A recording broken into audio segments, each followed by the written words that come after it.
안녕하십니까. 거꾸로 투자하는 쇼킹 부동산입니다. 본격 금리 인상 시작, 절반 가까이 고위험 대상 시작해 보겠습니다. 자, 여러분들 10년 위기 주기설 아시나요?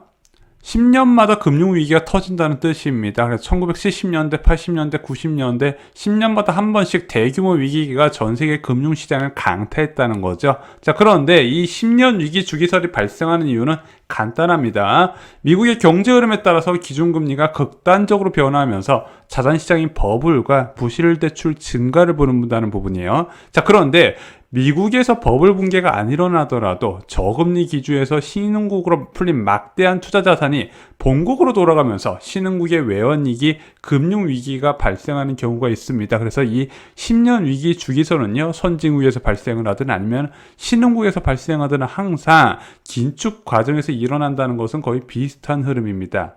자, 지속적인 미국의 금리 인상이 진행된다면 어떻게 대응하면 좋을까요?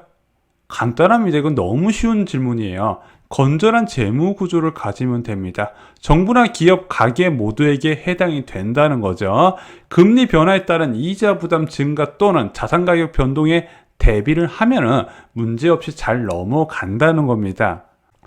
자, 2012년 이후 10년 위기 주기설은요, 굉장히 조용해졌어요. 왜냐면 코로나19 확산에 따른 충격을 제외하거나 과거와 같은 경우는 없는데, 코로나19 같은 경우는 이제 보건안전 위기에 따른 이제 경제시장 충격 상황이기 때문에 과거에 10년 위기 주기설과는 좀 맞지 않는 부분이 있습니다. 자, 왜 2012년 이후에는 이런 위기 없이 꾸준하게 증시가 우상향하는 모습을 보일 수 있었을까? 왜 그랬을까요?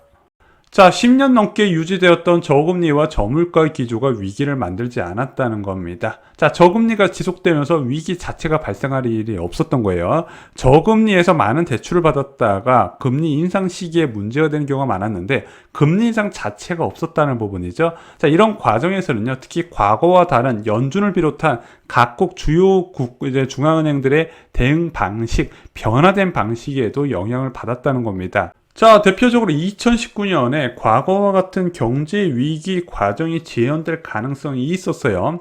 자, 2018년 12월 20일 날 미국에서 기준금리를 추가로 인행하면서 2.5%에 맞추게 됩니다.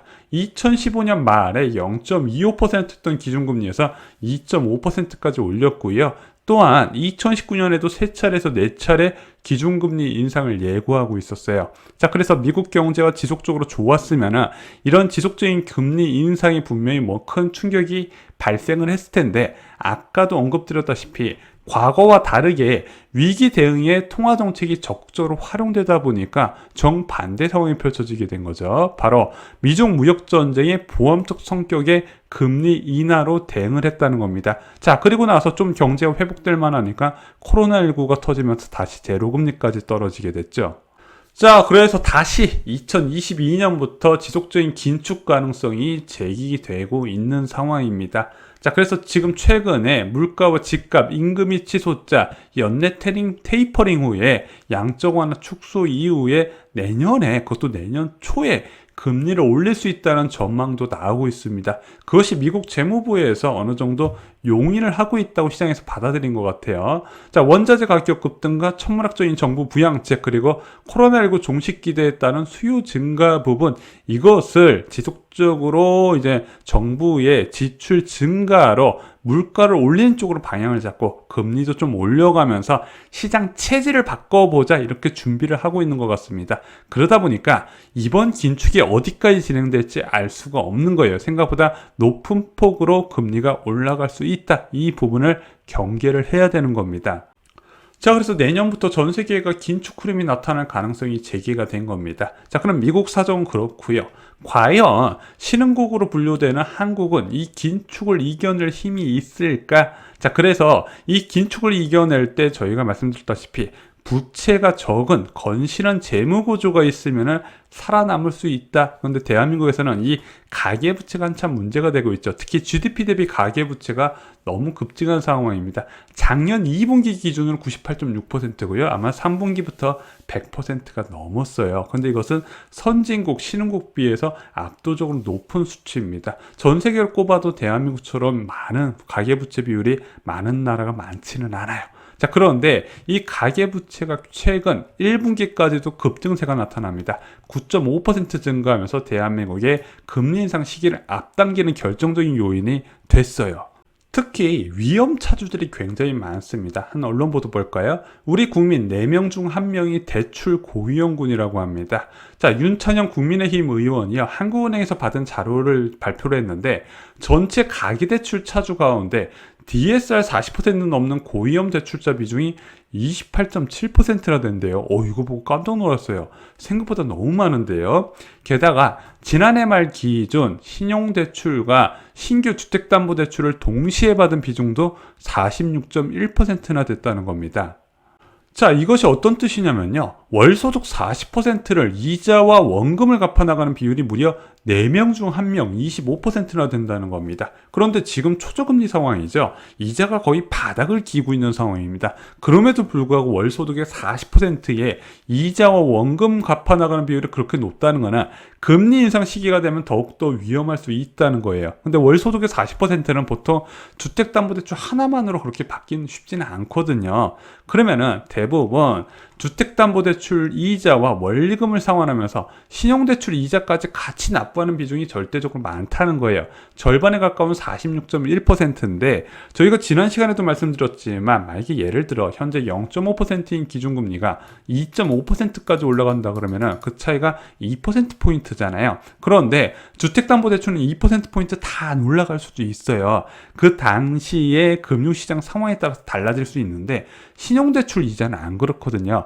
올라간 기준금리 그대로 비례해서 이자 비율이 올라가게 된다는 겁니다. 자, 게다가 대한민국 차주들은 대부분 70% 이상이 변동금리에 적용될 정도로 금리 인상에 취약한 구조로 돼 있다는 거 여러분도 다 아신다는 거죠. 굉장히 위험한 상황이 누적이 돼 있는 거예요. 초저금리라서 모른다는 겁니다. 자, 한국은행에서도 이 낮은 연체율을 보면서 부실 가능성에 대해서 크게 제기를 하지 않고 있어요. 왜? 연체율은 극히 낮으니까 야, 이거 돈 빌리는 사람들이 신용등급도 높고 잘 갚아나가고 있기 때문에 문제가 안 된다. 게다가 지금은요, 이 은행대출과 관련된 부분이 대부분 주택담보대출, 부동산대출과 연관이 돼 있는데 부동산 시장이 워낙 호황이잖아요. 거래가 잘 되면서 대출 이자가 낮기 때문에 부실 확률이 낮아버리는 거예요. 만약에 내가 못 갚을 상황이 돼버린다, 내가 소득이 부족해서 원리금 상황이나 이자가 어려우면, 이자 상황 납부가 어려우면 그냥 팔아버리면 되거든요. 문제는 이 자산시장 팽창에 따른 대출 부실은요, 금리 인상 시기에 나타나요. 왜? 상환 부담도 늘어나는데 매도도 안 되기 때문에 지금 같은 저금리 상황에서 금융 안정성을 판단하긴 무리가 있다는 거죠. 진짜는 금리 인상 시기에 나타난다는 거예요.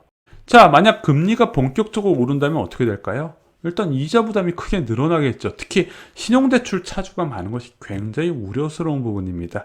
부실 가능성이 급증을 한다는 거예요. 자, 그런데 이것은 통계상에 잡히는 대출이에요. 근데 통계에 잡히지 않는 거대한 부채가 있다 말씀드렸습니다. 바로 전세보증금입니다. 자, 문재인 정부 들어서 4년간 서울 아파트 전세 가격이 44% 급등했습니다. 평균 6억 1천만 원이 돌파를 했어요. 자, 그런데 아파트만 올랐냐? 빌라나 오피스텔, 아파트 전체적으로 초저금리에 너무 높은 가격이 형성됐고 벌써 이 빌라는요, 위험 신호가 계속 나오고 있습니다. 자, 그런데 이 전세금은요, 통계는 안 잡히는데 집주인이 세입자한테 빌린 2년 만기 대출이에요. 이자 납부 부담은 없지만요, 만기가 굉장히 자주 돌아오는 위험한 대출 상품이라는 거죠. 자, 실질적으로 지속적인 금리 인상에 가장 먼저 타격을 받을 사람은 누굴까요? 투자자일까요? 실소자일까요? 자, 투자자 같으면 주택담보대출 거의 안 받죠. 그럼에도 불구하고 투자자가 훨씬 위험하다고 보는 겁니다. 왜? 신용대출을 포함해서 갭투자한 경우가 많다는 거예요. 그런데 전세 가격이 변동이 일어나게 되면 추가로 자금을 마련할 데가 없기 때문에 투자자가 더 위험하다고 보는 부분입니다. 실소유자 같은 경우는요, 물론 몇몇 위험한 차주들은 있겠지만요, 정상환 부담이 어려우면 그냥 매도하면 되고, 매도가 안 될 경우에 나의 지출을 늘려가면서 금융 비용을 마련하면 되기 때문에 오히려 투자자가 더 위험하다고 보는 겁니다. 왜 그럴까요?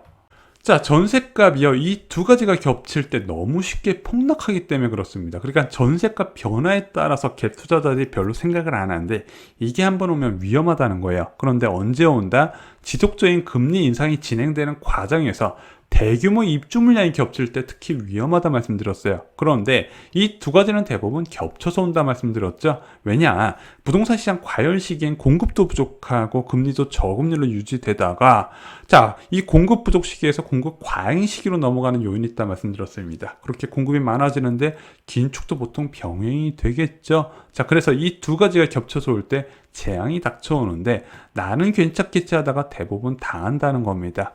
자, 긴축 시기가 저희가 작년부터 언급드린 대로 훨씬 앞당겨질 것 같습니다. 자, 이런 위험한 상황에서 과연 대한민국은 건실한 재무 구조를 갖고 있는가? 과연 위기에 버틸 수 있는 힘이 있는가? 그렇지 않다는 부분을 강조드렸습니다. 좋아요, 구독, 공유 꼭 부탁드립니다. 감사합니다.